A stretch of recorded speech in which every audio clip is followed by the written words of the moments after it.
우리에게 주시는 하나님의 말씀은 로마서 13장 11절부터 14절까지 말씀입니다.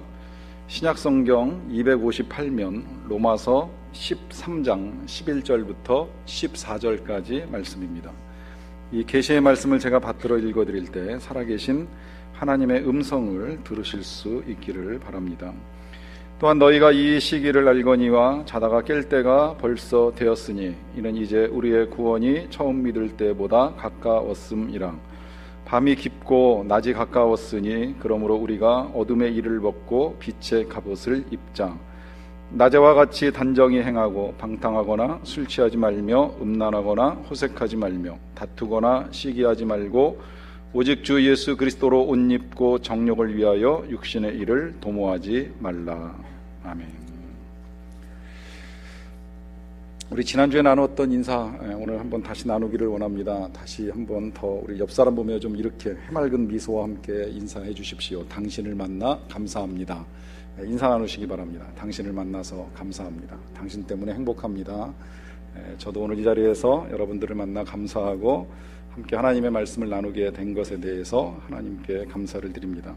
여러분 혹시 주보 받으셨으면 주보 사이에 끼어있는 설문지가 하나 있어요.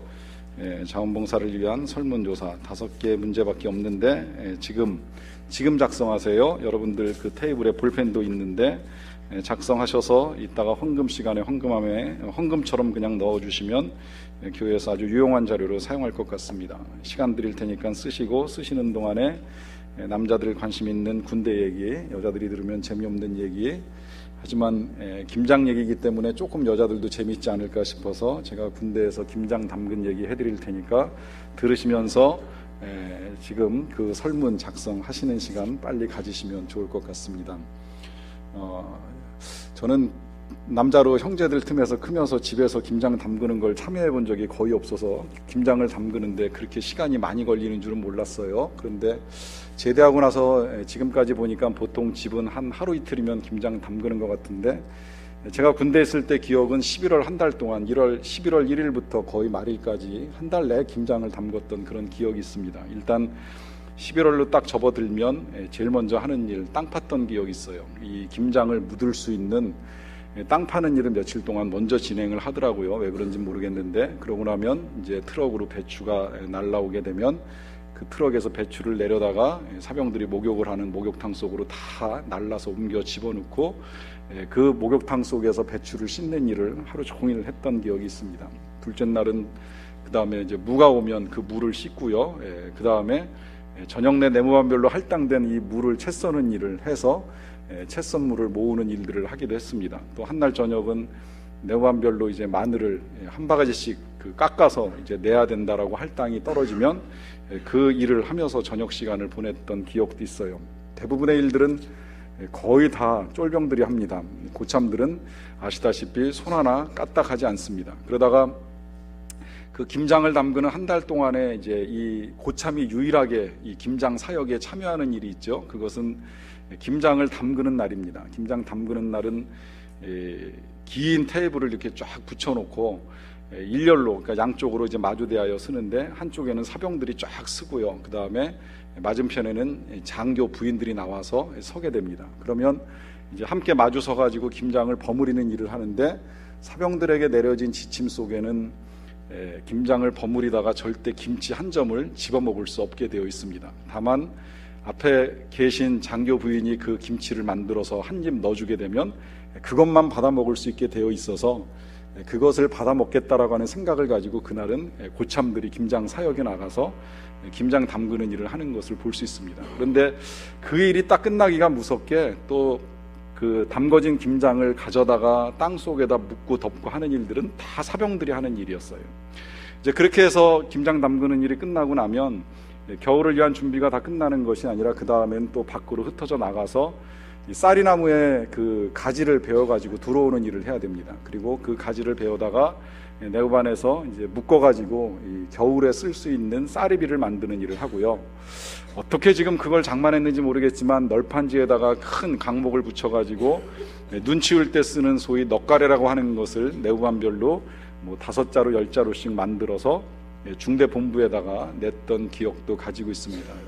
그러다 보니까 이 군대에서의 11월은 정말 바쁩니다. 바쁜 이유는 딱 한 가지입니다. 결국은 겨울을 준비하기 위한 것이지요. 겨울 내 군인들이 먹어야 될 김치를 준비하고, 또 겨울 내 부대에 눈이 내리게 되면 그 눈을 신속하게 치워내기 위하여서 눈을 쓸 수 있는 장비들을 만들어내는 것이 11월 달에 해야 될 일들이었습니다. 이 겨울이라고 하는 것은 평소에 다른 계절하고는 좀 달라서 미리 준비하지 아니하면 막상 닥쳤을 때에는 생각보다 여러 가지 힘든 일들에 직면할 수가 있는 계절입니다. 그러다 보니까 가을에 미리미리 겨울을 준비하는 일들을 하게 됩니다. 우리가 전에 나무가 낙엽을 떨어뜨리는 이유도 그것이 결국은 겨울을 나기 위한 준비라고 하는 것을 보았습니다.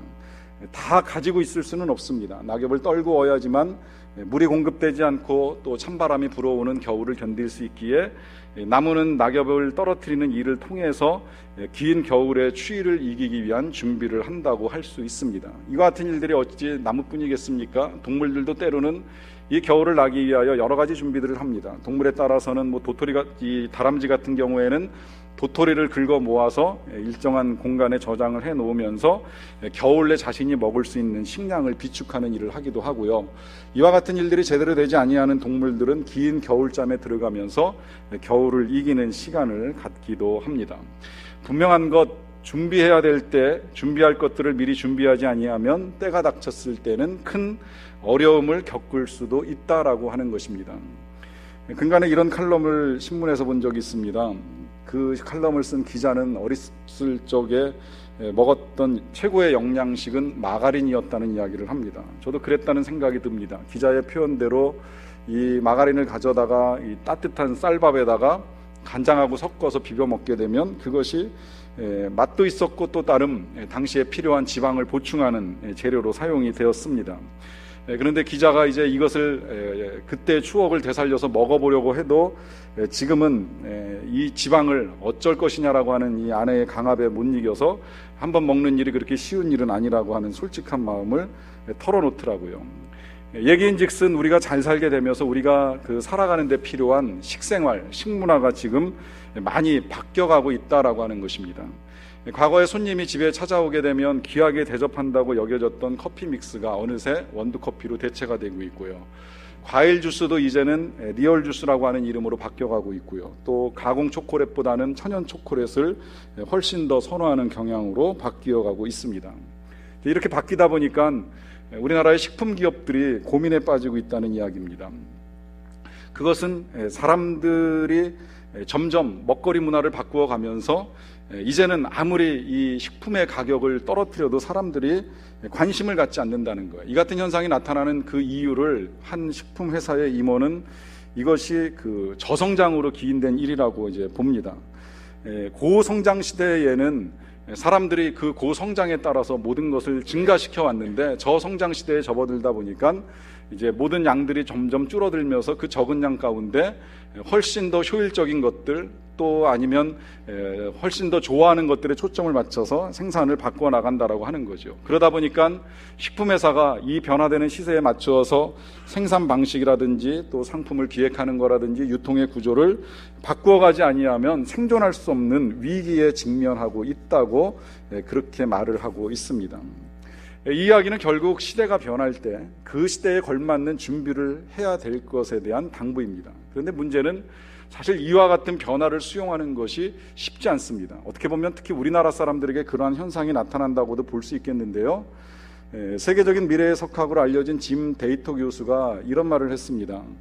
내가 전 세계 학생들을 가르쳐 보는데 한국 학생들을 가르치다 보면 한국 학생들만이 가지고 있는 아주 뚜렷한 특성이 있다. 그것은 한국인들은 미래를 꼭 발전적으로만 본다는 것이다. 이 미래라고 하는 것은 때로는 붕괴일 수도 있고 때로는 그냥 그럭저럭일 수도 있는데 한국 학생들은 그렇지 않다는 이야기를 합니다. 사실 그렇다는 생각을 하게 됩니다. 우리는 늘 고성장 시대를 달려왔습니다. 그러다 보니까 늘 발전할 것이다, 좋아질 것이다 라고 하는 나름대로의 낙관적 시각을 가지고 살아왔습니다.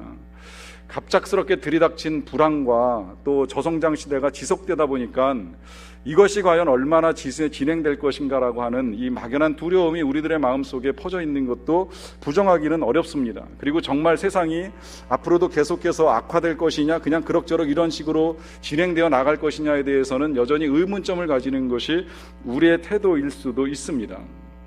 여러분, 우리가 세상을 부정적으로 볼 필요는 없지만 그러나 근거 없는 낙관은 위험합니다. 왜냐하면 사람의 일이라고 하는 건 항상 발전할 수만은 없습니다. 때로는 올라갈 때도 있지만 내려갈 때도 있습니다. 때로는 형통할 때도 있지만 장애에 직면할 때도 있습니다.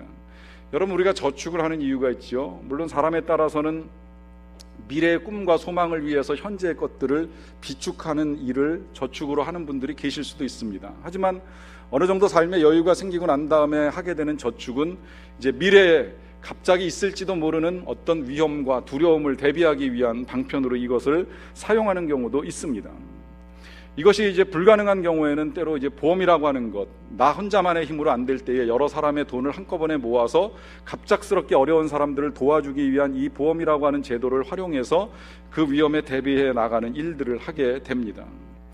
이 모든 것들이 사회적으로 위험에 직면했을 때의 그 위험을 풀어나가는 방법으로 사용되는 제도입니다. 무엇이 일어날지 모르는 미래를 준비한다는 관점에서는 아주 중요한 일이 진행되고 있는 것입니다. 우리가 이 땅을 살아나가는 동안에 언제 어디서 부딪히게 될지 모르는 일들을 대비하기 위하여 우리는 이 같은 일들을 하는 것을 어리석다고 말하지 않습니다. 때로 내일 일을 위하여 염려하지 말라고 하는 말씀이 오해가 되어서 그리스도인들이 저축을 해야 되느냐, 보험에 들어야 되느냐라고 하는 의문을 제기하는 분들도 계십니다만, 낭비하는 것보단 저축하는 것이 훨씬 낫습니다. 내 작은 것을 모아서 누군가 재난당한 사람을 도와주는 보험의 제도를 부정적으로 볼 필요는 없습니다. 한 사람이 인생을 살아나가는 동안에 미래에 있을 수도 있는 어려움을 대비한다라고 하는 점에서 이 같은 일들이 필요하다라고 하는 것이죠. 성경은 우리에게 닥칠 여러 가지 것들을 준비하는 것에 대해서 알려주는 책이라고도 할 수 있습니다. 준비해야 될 때 준비할 것들을 준비하지 아니하면 어떤 일들을 겪게 되는가라고 하는 것을 보여주는 책입니다. 세상을 온통 뒤덮는 큰 홍수가 있기 전에 우리가 아는 대로 노아는 방주를 준비했습니다. 수십 년 동안 방주를 준비하는 일을 했지요. 그것은 다가올 홍수를 대비하는 것이었습니다. 그리고 실제로 홍수가 임하였을 때 노아와 노아의 가족들은 그 방주에 들어가서 홍수를 피하게 됩니다. 그리고 1년 동안 방주 속에서 비를 피하고 홍수로 말미암는 죽음을 면하게 됩니다. 하나님께서 이 시기를 넘기기 위하여 노아에게 방주를 만들라고 말씀하셨지요. 그 명령에 따라 방주를 준비했던 이 노아와 노아의 가족들이 살아남는 것입니다. 아무것도 준비하지 못하고 또 경고의 음성을 귀담아 듣지 아니하고 살았던 사람들은 결국 홍수로 인하여 멸망을 당할 수밖에 없었다는 것입니다. 준비해야 될 때 준비하지 못하면 불행한 결과를 초래하게 됩니다. 그런 면에서 보면 이 가을에 겨울을 준비한다라고 하는 것 아주 지혜로운 인간의 처사라고 할 수 있겠는데요. 여러분, 이렇게 우리가 겨울을 맞이하면서 가을에 준비해야 될 것들을 준비해 나가는 일을 하는 것이 우리의 일생에 필요하다면, 그러면 우리의 남은 생애를 위하여 또 하나님께서 우리를 위하여 예비하고 계신 저 영원한 삶을 위하여 우리가 이 땅에서 오늘 하루하루를 준비해 나가는 것은 어찌 더 중요하지 않다고 할 수 있겠습니까?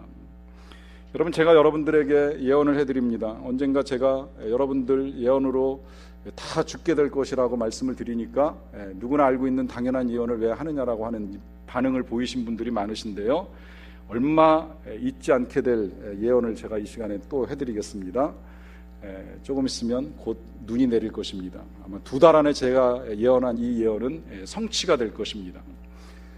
여러분, 제가 이렇게 말하는 말씀을 드려도 역시 또 반응은 전과 다를 것이 없습니다. 왜 다 아는 걸 예언하느냐, 이제 이렇게 생각하시겠죠. 그렇게 곧 눈이 내리고 또 눈이 내리고 난 다음에 조금 있으면 봄이 돌아오고 봄이 돌아오면 금방 또 뜨거워지는 여름이 올 것이라고 하는 이 내용은 우리가 이미 다 알고 있는 겁니다. 알고 있는 이유는 이미 우리가 이제 수년간의 경험을 통해서 반복적으로 그 일을 경험해 왔기 때문입니다. 근데 실상 경험이 있기 전에 먼저 앞서 우리들에게 만들어졌던 것은 징조라고 하는 것입니다. 징조. 찬바람이 불기 시작하면 가을이 오는구나. 좀 더 쌀쌀해지면 겨울이 오는구나. 징조가 우리의 몸에 와서 부딪히면서 우리는 이제 곧 무슨 일들이 일어나게 될 것인지를 다 알고 있습니다. 이건 하나님께서 창조 때 만들어 놓으신 법칙이에요.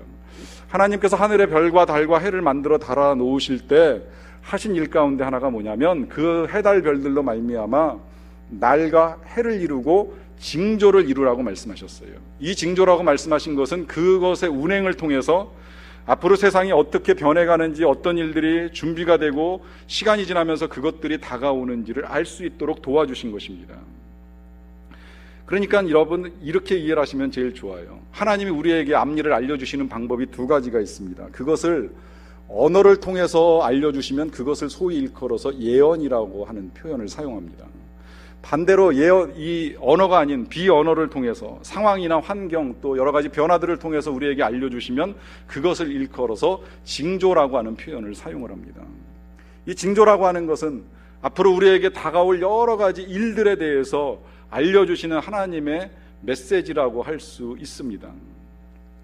제가 신학교를 다닐 때 제 동기 전도사 가운데 당시 저보다 빨리 먼저 신학을 공부했었고 학부에서부터 신학을 공부했기 때문에 일찍 공부를 한 친구인데 신대원을 같이 이렇게 다니면서 신대원을 다니는 중에 교회를 개척한다는 이야기를 하더라고요. 학생의 신분으로 교회를 개척한다라고 하는 그 말이 참 저한테는 대단하고 하여튼 놀랍게 여겨졌어요. 그런데 실제로 이제 남원에다가 신학교 다니면서 교회를 개척해가지고 금요일날 수업 다 끝나면 버스 타고 내려가서 이제 금요일 저녁부터 사역을 하고 뭐 토요일 주일 예배 다 드리고 난 다음에 이제 월요일날 밤에 올라와서 또 화요일부터 금요일까지 공부를 같이 합니다. 담임 전도사죠. 담임 전도사로 목회를 열심히 하는 그 친구를 보면서 참 대단하다는 생각을 많이 했어요.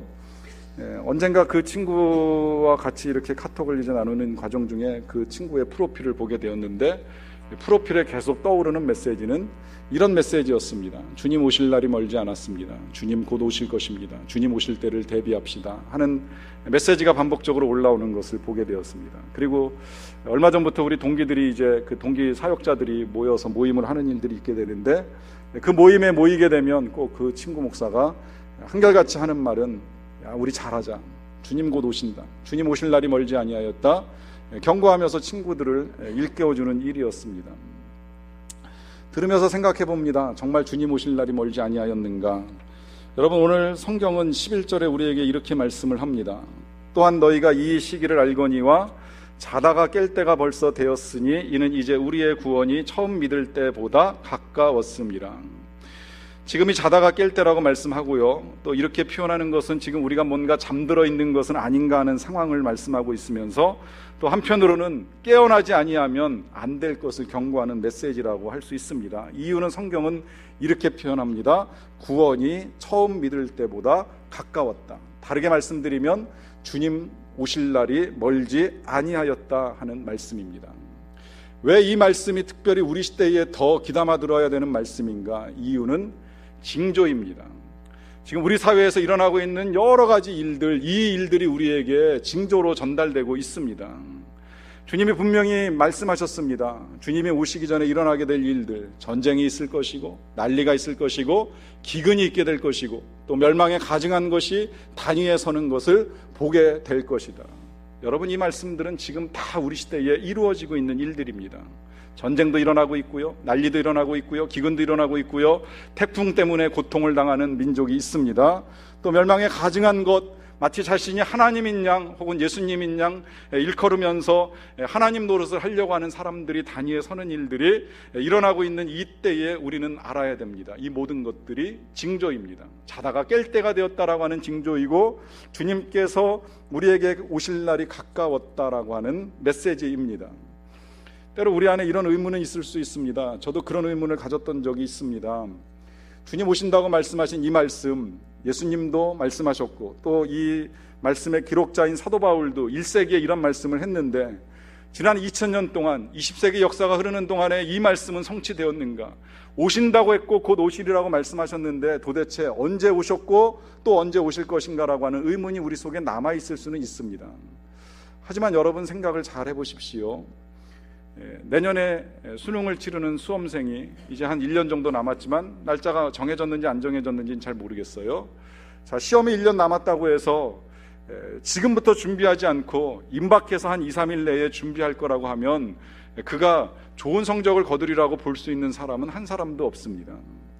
기간은 많이 남았지만 준비하는 건 바로 지금부터, 내일 모레 시험을 볼 것처럼 준비를 해야지 그때 가서 좋은 성적을 거둘 수가 있습니다. 마찬가지로 주님 오실 날이 정말 언제일지 우리가 정확히 알 수는 없지만 적어도 우리의 삶은, 우리가 준비해 나가야 될 것들은 마치 주님이 내일이라도 오실 것처럼 오늘 하루를 준비하고 살지 아니하면 아니 된다라고 하는 말씀입니다. 그러다 보니까 다른 표현으로 밤이 깊고 낮이 가까웠다 그러고요. 그러면서 이제 당부합니다. 14절의 말씀인데요. 오직 주 예수 그리스도로 옷 입고 정욕을 위하여 육신의 일을 도모하지 말라. 여기 이런 표현이 비슷하게 지금 반복이 됩니다. 옷을 입는다, 빛의 갑옷을 입어라, 또 그리스도로 옷 입어라. 원래 당부의 내용은 사실 13절 한 절 말씀으로 집약이 되어 있는 건데요. 이런 부탁을 하고 있는 겁니다. 낮에와 같이 단정히 행하라. 방탕하거나 술 취하지 말며 음란하거나 호색하지 말며 다투거나 시기하지 말아라. 이렇게 이제 당부를 하는 것인데, 이 당부를 하면서 비슷한 표현, 옷 입어라, 무슨 옷을 입냐, 빛의 갑옷을 입어라, 또 그리스도로 옷 입어라 하는 부탁을 하게 됩니다. 왜 이 같은 부탁을 하는 것일까요? 이것저것 하라 하지 말라 하는 부탁과 더불어서 지금 옷 입으라 하는 부탁을 하게 됩니다. 왜냐하면 그 옷이 지금 그 사람의 정체성을 나타내 주는 것이 될 수 있기 때문입니다. 또 이 옷이라고 하는 건 사람의 마음을 달라지게 하는데 아주 중요한 역할을 하고 있는 것이기 때문입니다.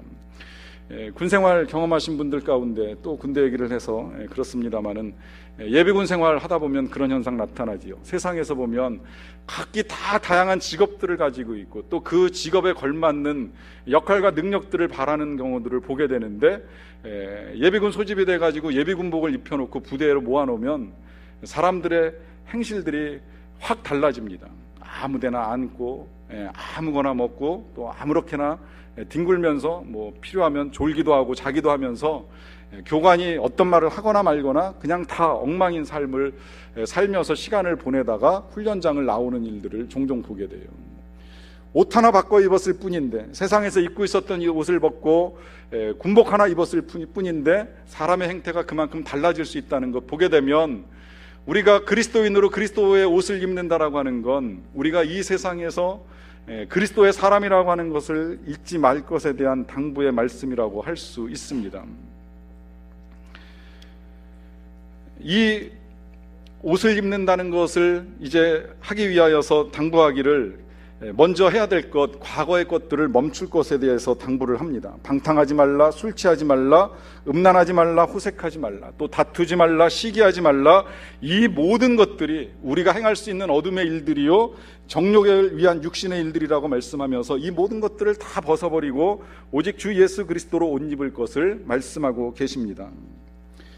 고대 사회에는 이제 이단 가운데 마니교라고 하는 이단이 있었는데요. 이 이단에 빠져있던 한 청년이 있었습니다. 이 이단의 특성 가운데 한 가지는 이 방탕을 합리화하는 이단입니다. 교리적으로 방탕이라고 하는 것이 하나님께서 우리 사람들에게 주신 인간의 그 자연스러운 본능을 표현하는 것이기 때문에 잘못된 것이 아니다라고 하는 것을 가르쳐주는 이단이었습니다. 그러니까 그 마니교에 몸담은 사람들은 그냥 편안하게 죄를 짓는 거예요. 이건 하나님이 주신 본능에 따라 행하는 일, 이렇게 생각을 해버리는 겁니다. 거기다가 이 청년은 수사학을 전공했기 때문에 웅변이 탁월합니다. 그 탁월한 웅변을 통하여서 자신의 저질스러운 행동과 부도덕한 삶에 대해서 합리적인 변증을 잘 해나가던 사람이었습니다. 그러니까 참 똑똑한 방탕하였죠. 이런 아들이 하나님께로 돌아오기를 그의 어머니가 20년 동안 기도하는 일들이 있었습니다. 그러던 어느 날 이 청년이 어느 날 혼자 있는 시간이 있게 되었는데, 이웃집에서 들려오는 아이들의 소리가 귀에 쟁쟁하게 울리게 됩니다. 놀라운 건 그 소리가 처음엔 아이들의 소리였는데 시간이 지나면서 마치 하늘에서 천사들이 들려주는 것과 같은 음성으로 이 청년의 귀에 들려오게 된 거예요. 그 소리는 이런 소리였습니다. 집어들고 읽어라, 집어들고 읽어라, 책을 펴서 읽어라. 무슨 소리인가 싶어가지고 놀라서 앞에 놓여있는 성경책을 보게 되고 그 성경책을 아주 조심스럽게 열어서 보게 됩니다. 그때 그가 보았던 본문이 바로 오늘 저와 여러분들이 읽고 있었던 로마서 13장 11절부터 14절까지 말씀입니다. 또한 너희가 이 시기를 알거니와 자다가 깰 때가 벌써 되었으니 이는 이제 우리의 구원이 처음 믿을 때보다 가까웠습니다. 밤이 깊고 낮이 가까웠으니 그러므로 우리가 어둠의 일을 벗고 빛의 갑옷을 입자. 낮에와 같이 단정히 행하고 방탕하거나 술 취하지 말며 음란하거나 호색하지 말며 다투거나 시기하지 말고 오직 주 예수 그리스도로 옷 입고 정욕을 위하여 육신의 일을 도모하지 말라. 그 청년은 이 말씀을 살아계신 하나님의 음성으로 듣게 됩니다. 그리고 그 순간부터 악한 행실을 멈추기로 결단을 합니다. 이 더러운 것들을 다 벗어버리고 다시 예수 그리스도로 옷 입고 돌아와서 죄를 회개하고 그리스도의 위대한 제자가 됩니다. 그리고 그가 가지고 있었던 지성에다가 자신의 이제 신앙을 더하여서 위대한 신학자요 위대한 설교자로 거듭나게 됩니다. 그래서 후일에 모든 사람들이 그를 일컬어서 성 어거스틴이라고 부르게 됩니다. 우리에게 기억된 성 어거스틴이라고 하는 이름, 이 무명의 청년을 위대한 신앙인으로 만들어주신 말씀이 바로 이 로마서 13장 11절부터 14절까지의 말씀입니다. 여러분, 이 말씀이 어찌 이 청년에게만 들려준 말씀이겠습니까? 지금 또 다른 방식으로 세상에서 그리스도로 옷 입지 못하고 하나님의 뜻을 이루지 못하고 방탕하게 살아가는 우리를 향하신 주님의 말씀은 혹 아닐까요? 최근에 저는 한 통의 메일을 받았는데 메일이 좀 특별했습니다. 세계에서 사역을 하고 있는 7명의 그 예언 사역자들이 우리나라를 위해서 한 예언의 말씀들을 모아놓은 예언의 내용을 보게 되었는데요. 그 예언하신 분들 가운데는 미국 사람도 있고 또 영국 사람도 있고 중국인 목사도 계십니다. 또 그 가운데는 오래전에 독일의 통일을 예언하고 난 다음에 1년 뒤에 실제로 독일의 통일이 이루어지는 것까지도 경험을 하신 사역자도 있습니다. 이 7명의 유명한 예언자, 제가 이전에도 이미 알고 있었던 이름을 가진 이 예언자들이 한결같이 예언을 하고 있는 내용 중에는 이런 내용이 들어있습니다. 하나님께서 우리나라를 향하여 하실 계획들에 대한 말씀입니다. 특별히 남북을 가로막고 있는 철책이 거두어질 것이고, 그리고 하나님의 때가 임박했기 때문에 하나님께서 우리나라에 성령으로 다시 기름 부어 주실 것에 대한 예언의 말씀이었습니다. 하나님께서 우리나라를 다시 이 마지막 때에 이 세상의 빛으로 사용하시기 위하여서 우리나라의 영적인 부흥과 경제적인 번영들을 다시 이루어 주실 것에 대한 말씀입니다. 그 가운데는 몇몇 분들이 하늘의 천사가 금빛 대접을 가지고 이 땅에 쏟으시면서 하나님께서 영적 경제적 부흥과 출수의 일들을 이루어 가실 것에 대한 예언의 말씀이었습니다.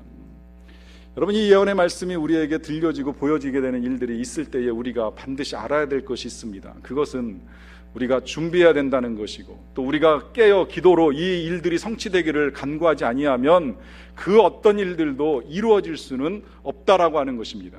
하나님의 일이 이루어지기 전에 먼저 우리에게 알려지는 이유 가운데 한 가지는 우리로 하여금 그 일을 알고 깨닫고 준비하고 기도로 하나님의 역사가 성취될 것을 갈망하며 나아갈 것에 대한 하나님의 마음이 있기 때문입니다. 그 예언이 기록된 말씀들 중에 마지막에 전달된 메시지가 이런 메시지가 있습니다. 만약 영적 파수꾼들이 그때가 이르기 전에 지쳐버리거나 그들의 경계태세를 소홀히 한다면 큰 위험이 도래할 것이다. 이 경고의 메시지는 하나님의 일들이 하나님의 때에 이루어질 수 있도록 우리로 하여금 깨어 하나님께 나아가 기도하며 영적으로 무장할 것에 대한 당부의 말씀이라고 할 수 있습니다. 저는 지난 금요일 날 좀 특별한 신방을 하게 되었는데요.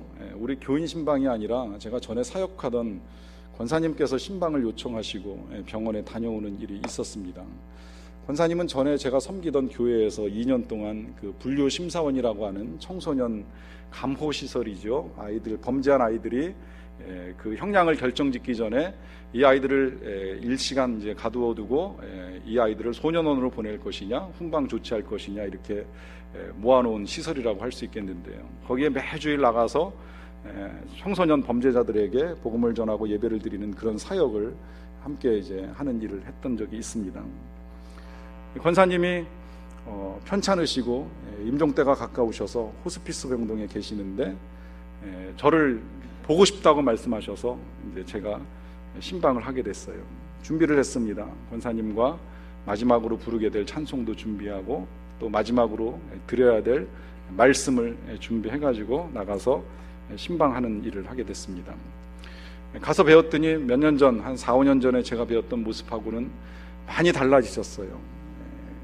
오랫동안 이제 드시지 못하고 또 거동이 불편하셨는지 완전히 바짝 마른 몸과 또 얼굴을 하고 저를 기다리고 계셨습니다. 그래도 감사하게 저를 본다고 모처럼 일어나서 머리도 감으시고 드라이도 하시고 화장도 하셨다고 하는데, 비록 살은 다 빠지셨지만 그 마른 모습 속에서도 과거에 가지고 계셨던 아름다운 모습을 그냥 그대로 이제 느낄 수 있었던 것이 참 감사했습니다.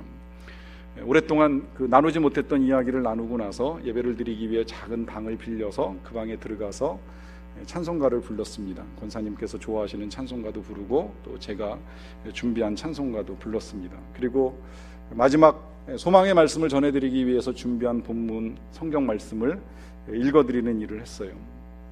근데 그때 놀라운 일이 일어났습니다. 본문을 다 읽고 나서 설교를 하기 위해서 입을 열려고 하는데 하나님께서는 제 입을 닫으시고 도리어 권사님의 입을 여시더라고요. 그리고 말씀하시더라고요. 그리고 당부하셨습니다. 마지막 때에, 이 환난의 때에, 이 어둠의 때에 깨어있고 두려워하지 말아라.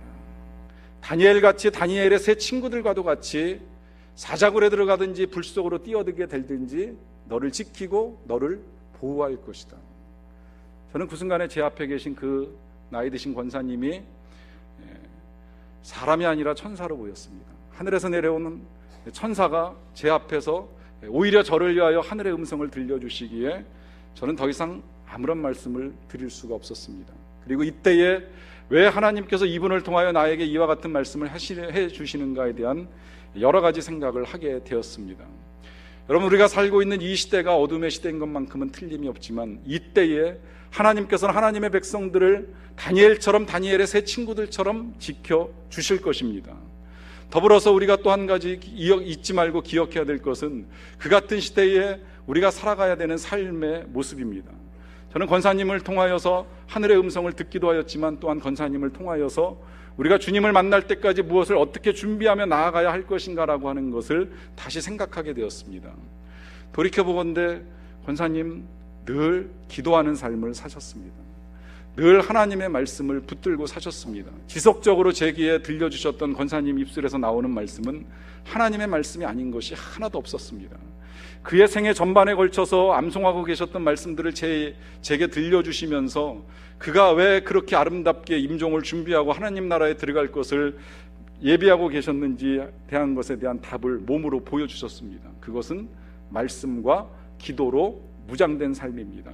그러다 보니 임종에 대한 두려움이 없습니다. 오히려 하늘나라에 대한 소망을 가지고 살아가십니다. 언젠가 다시 만나게 될 예수님을 보게 될 날을 기대하면서 마지막 그 순간까지 오직 말씀과 기도로 살고 계시는 하늘에서 내려온 천사를 보는 기쁨과 은혜가 제게 있었습니다. 여러분, 우린 다 예외 없이 그 길을 가야 될 사람입니다. 때가 되면 주님을 만나야 되는 사람들입니다. 그 주님을 만날 때에 우리는 무엇을 가지고 무엇을 준비해서 주님 앞에 나아갈 수 있겠습니까? 오늘 주님이 우리에게 다시 당부합니다. 세상 악한 것들을 다 버리고 육신의 일들을 버리고 오직 그리스도로 옷 입고 빛의 갑옷을 입고 살아갈 것을 당부합니다. 이렇게 살아갈 수 있는 저와 여러분 되시기를 간절히 바랍니다. 기도하시겠습니다. 사랑하는 성도 여러분, 여러분들의 삶은 어떻습니까? 지금까지의 여러분들의 삶, 주님은 분명히 너희가 이 시기를 알거니와 자다가 깰 때가 되었으니 이제 우리의 구원이 가까웠다고 말씀하십니다. 이때에 그저 세상에서 방탕하게, 음란하게 혹은 다투며 시기하며 질투하며 싸우며 사셨던 것은 아닌지요. 주님이 우리에게 다시 말씀하십니다. 그리스도로 옷 입어라. 낮에와 같이 단정히 행하라. 오직 주 예수 그리스도로 옷 입고 정욕을 위하여 육신의 일을 도모하지 말라. 여러분, 지금 이 순간은 청년 어거스틴이 이와 같은 하나님의 말씀을 듣고 성 어거스틴으로 거듭날 수 있는 계기가 되는 시간입니다.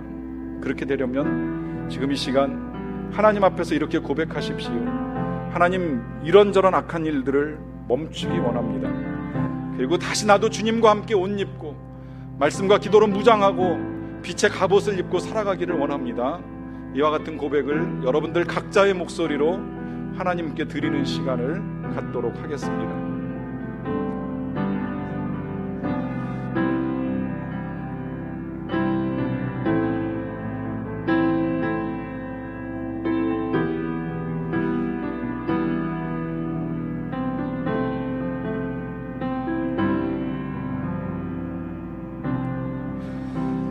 아버지 하나님, 우리는 세상의 어둠을 보며 탄식합니다. 세상의 여러 가지 일들을 바라보며 아파합니다. 하지만 이때가 자다가 깰 때가 되었다라고 하는 인식을 하지 못하고 살아왔음을 고백합니다. 그래서 때로는 우리도 어둠의 일을 행하며 악하게 살아왔던 것을 고백합니다. 용서하여 주시고 이제 다시금 우리가 그리스도로 옷 입고 살아가는 자들이 되게 하여 주시옵소서. 이 마지막 때 주님 다시 만날 것을 예비하며 우리가 준비해야 될 것들을 잘 준비하고 기쁨으로 주님을 만날 수 있는 모든 주의 백성들이 되게 하여 주시옵소서. 예수님의 이름으로 기도하옵나이다.